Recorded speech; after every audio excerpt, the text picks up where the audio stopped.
Сәлеметсіздер ме оқушылар? Бүгін бізде 47-ші сабақ көп таңбалы сандарды екі таңбалы санға жазбаша бөлу деп аталады. Яғни бүгінгі сабақта көп таңбалы сандарды екі таңбалы санға бөлу алгоритмін үйренеміз. Ендеше мына мысалдарға назар аударайық. Алдымен қайталап алайық. Көп таңбалы санды бір таңбалы санға қалай көбейтетін едік? Яғни бірлікті алдымен бірлігіне, одан соң ондығына жеке-жеке көбейтіп шығар едік, солай ма? Енді көп таңбалы санды екі таңбалы санға көбейту үшін көбейтудің қалай орындалғанына назар аудар. Алдымен бірлігін көбейтеміз, одан соң ондығын көбейтеміз. Және шыққан толымсыз көбейтінділерді қосамыз, қосындысын табамыз. Есімізге түсті ме? Енді бұл жерде бірінші толымсыз көбейтінді және екінші толымсыз көбейтінді бар. Олардың қосындысы бүткіл көбейткіштердің көбейтіндісі болып табылады. Ал енді көп таңбалы сандарды екі таңбалы санға жазбаша бөлуге қарайық. Мысалы, 225-ті 45-ке бөлу керек. Біз осылай тұрған кезде бөліндіге неше мәнін беретінді білмейміз, қандай цифра қоятынды білмейміз. Сондықтан біз олардың соңғы цифрларын жасырамыз. Мысалы, 225-тің 5-ін, 45-тің 5-ін. Енді 22-ні 22 ондықты 4 ондыққа бөлеміз. 22-ні ішінде 4 5 рет бар. Солай ма, балалар? Енді көбейтіп шығамыз. 5 жердегі 5-ім 25, екісі ойда. 5 жердегі 4-ім 20, оған 2-ні қосқанда 22 болады. Яғни бөлінді 5-ке тең болды. Тағы бір мысал келтірейік. Мысалы, 476-ны 68-ге бөлуіміз керек. Ол үшін біз бірліктерге назар аудармаймыз, ондықтарды бөлейік. 47 ондықтың ішінде 6 ондық 7 рет бар. Енді көбейтеміз. 7 жердегі 8-ім 56, 5-і ойда. 7 жердегі 6-ым 42, 42-ге 5-ті қосамыз, 47 болды. Бөлінді 7-ге тең. Ал енді кейде басқа да жағдайлар кездеседі. Мысалы, 168-ді бөлуім керек 24-ге. Бірліктерін жасырайық, назар аудармайық. 16-ның ішінде 2 8 рет бар. Бірақ 8-ді біз 24-ге көбейткен кезде 168-ден артық сан шығады. Демек, біз 8-ді төмендетіп аламыз. Яғни 7-ден береміз. Енді көбейтейік. 7 жердегі 4-ім 28, 8-ін жазамыз, 2-сі ойда. 7 жердегі 2-ім 14, оған 2-ні қосамыз, 16 шықты. Бөліндінің мәні 7-ге тең. Ал енді оқулықтағы мысалдарға, есептерге назар аударайық. 29-шы беттегі бірінші тапсырмада былай айтылады. Есептеп, Шоқан Уәлихановтың орталық Қазақстан, Тарбағатай және Жетісу өңірлеріне қай жылы экспедиция жасағанын анықта дейді. Қай жылы экспедиция жасағанын білу үшін біз не істеуіміз керек? Бұл өрнекті орындауымыз керек. Алдымен 21-ді 72-ге көбейтеміз. 1512. 1512-ге 343-ті қосамыз, сонда 1855. Яғни Шоқан Уәлиханов ол ағартушы ғалым, көшпелі халықтардың тұрмысы мен мәдениетін зерттеген, Қазақтан шыққан тұңғыш ғалым. Ал енді балалар, номері 2-ші тапсырманы үлгіге қарай отырып орындайық. Мысалы, 351-ді 39-ға бөлу үшін бірліктерге қарамаймыз. 35-тің ішінде 10 рет бар, бірақ та 10-нан берсек, біз екі таңбалы сан алған боламыз, және ол артып кетеді. Сондықтан 9-дан береміз. 9 жердегі 9-ым 81, 8-і ойда. 9 үшім 27, оған 8-ді қосқанда 35 болды. Мінеке осылайша көбейтуді орындаймыз. Екінші есеп.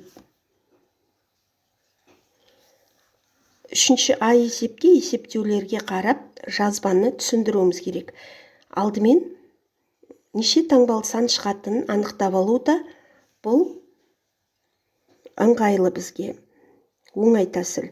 Мысалы 585-ті 65-ке бөлген кезде 58-дің үстін 4-те алмаймыз. Өйткені 58 кіші 65-тен сондықтан біз 585-ті аламыз. Демек, бөлінді бір таңбалы сан шығады. Ал 58500-ді бөлген кезде 65-ке біз алдымен бөліндіні орындап, соңындағы 2 нөлді бөліндінің қасына тіркеп жазамыз.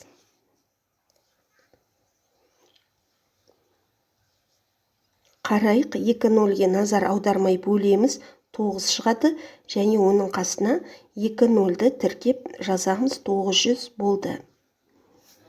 Үшінші ә есепті түсіндіре отырып орындауымыз керек. Жаңағы екінші есебімізге бізге ұқсайды. Енді қараңыздар. 168-ді 24-ке бөлеміз, 3 нөлге назар аудармаймыз. 168-дің ішінде 24 7 рет бар. 7 жердегі 24-ім, яғни көбейтіп шыққанда 168 шықты. 168 мыңның қасындағы 3 нөлді 7-нің қасына, бөліндінің қасына тіркейміз. Өрнектің мәні 7000-ға тең болды. 29200-ді 73-ке бөлген кезде де 292-ні 73-ке бөліп аламыз. 4 тең келеді, және 2 нөлді тіркейміз. Соңғы нұсқаны өз бетіңізбен шығара қойыңыздар. Ал енді мәтін есептерді шығарайық.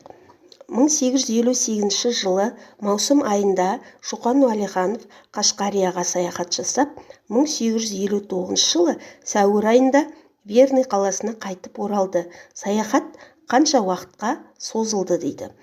Демек, бізде бұл жерде саяхатқа шыққан кезі бар. Саяхат жасады, яғни саяхатқа шықты 1858 жылы маусымда. Және қайтып оралған кезі бар 1859 жылы сәуірде. Біз енді қанша уақытқа созылғанын білу үшін 1859 жылғы сәуір айынан маусым айын, 1858 жылғы маусым айын азайтамыз. 10 айға тең болды.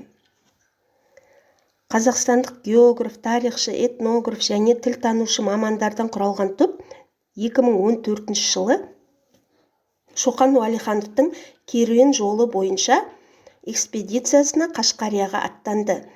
Бұл бағдар Шоқан Уәлихановтың экспедициясынан кейін неше жылдан соң жаңғырды. Яғни, біз бұл жерде Шоқан Уәлихановтың экспедициясы 1858 жыл болса, ал мамандардан құралған топ 2014 жылы екен.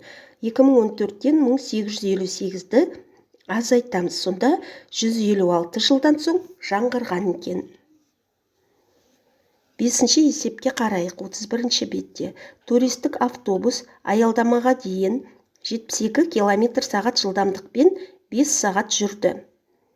Яғни оның қанша жол жүргенін анықтап аламыз бірінші. Бұл барлық жүретін жолының 1/3 бөлігін құрайды. Туристік автобус қандай ара қашықтықты жүріп өтуі тиіс? Суретке, сызбаға назар аударсақ та болады. Яғни, В 72 км/сағат болса, Т 5 сағат. Осы жерден біз С1-ді, яғни аялдамаға дейін қанша жол жүргенін біліп алуымыз керек. 72-ні 5-ке көйтеміз, 360. Бұл дегеніміз барлық жүретін жолдың 1/3 бөлігі. Барлық жолды білу үшін біз 360-ты көбейтеміз 3-ке. Сонда барлық жүруге тиіс жол 1080 километрге тең екен. Ал енді номер 6-ға назар аударайық. Бөлінгіш, бөлгіш белгілі бөліндінің мәнімен қалдықты есептеуіміз керек. Ол үшін бірінші мысалда 75-ті 9-ға бөлеміз. 75-тің ішінде 9 8 рет бар. 8 жердегі 9-ым 72. 75-тен 8-ді 75-тен 72-ні азайтқан кезде 3 болады. 3 бұл қалдыққа жатады. Түсінікті ме? 725-ті 9-ға бөлген кезде 80 шығады. 80-ді 9-ға көбейтеміз 720. Енді 725-тен 720-ны азайтамыз. Сонда 5 қалдық шығады. Соңғы бөлігін өз бетіңізбен таба қойыңыздар. Номер 7-ші тапсырма бұл көбейту. Кешегі өткен тақырыпқа байланысты. Кәнеки көбейтуге назар аударайық. 3247-ді 47-ге көбейту үшін 32-нің астына 47-ні жазамыз. Яғни нөлдерге назар аудармаймыз. Әрбір толымсыз көбейтіндіні тауып алып, содан соң қосамыз.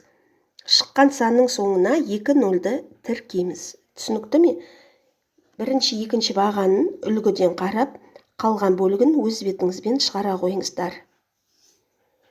Номер 8-ші тапсырма, бұл шығармашылық тапсырма. Есептер құрастыруымыз керек және оларды шығаруымыз керек. Бізде сызбада жаяу адамдікі белгіленіп тұр, сызылып тұр. Яғни, жаяу адам 5 км/сағат жылдамдықпен 3 сағат жүрді. Ол қандай арақашықтықты жүріп өтті? Яғни, 5 км/сағатты 3 сағатқа көбейтеміз. Сонда жаяу адам 15 км жол жүрген екен. Сіздер осылайша жеңіл машинаның, ұшақтың, велосипедшінің және пойыздың жылдамдықтары мен уақыттарға арналған, арақашықтыққа арналған есеп құрастырып шығара қойыңыздар. Номер 9-ші тапсырма, зерттеушілікке арналған тапсырма. Әлияның әжесі 60 жаста. Оның жасы Әлияның әкесінің жасынан 2 есе үлкен. Демек, Әлияның әкесі бұл жерде 2 есе кіші, солай ма? Сонда 60-ты есе кіші дегеніміз 2-ге бөлеміз. Сонда 60-ты 2-ге бөлгенде 30 жас, яғни ол әкесінің жасы. Қазір Әлия 10 жаста. Оның жасы әкесінің жасынан неше есе кіші дейді. Бір санның екінші саннан қанша есе кіші екенін білу үшін үлкен санды кіші санға бөлеміз. Яғни әкесі 30-да, Әлия 10-да, әкесінің жасы 30-ды бөлеміз 10-ға Әлияның жасына, сонда 3 есе кіші екен. Ал енді үйге тапсырма, бұл бүгінгі өткен тақырыпқа байланысты. Бір-екеуін көрсетейін. 518-ді 74-ге бөлген кезде үйреткенім бойынша біз бірліктерге назар аудармаймыз. 51-дің ішінде 7 рет бар. Енді көбейтеміз. 7 жердегі 4-ім 28, екісі ойда. 7 жердегі 7-ім 49, оған 2-ні қосамыз, 51 шықты. Мінеке, қалған бөліктерінде осыған қарай отырып шығара қойыңыздар.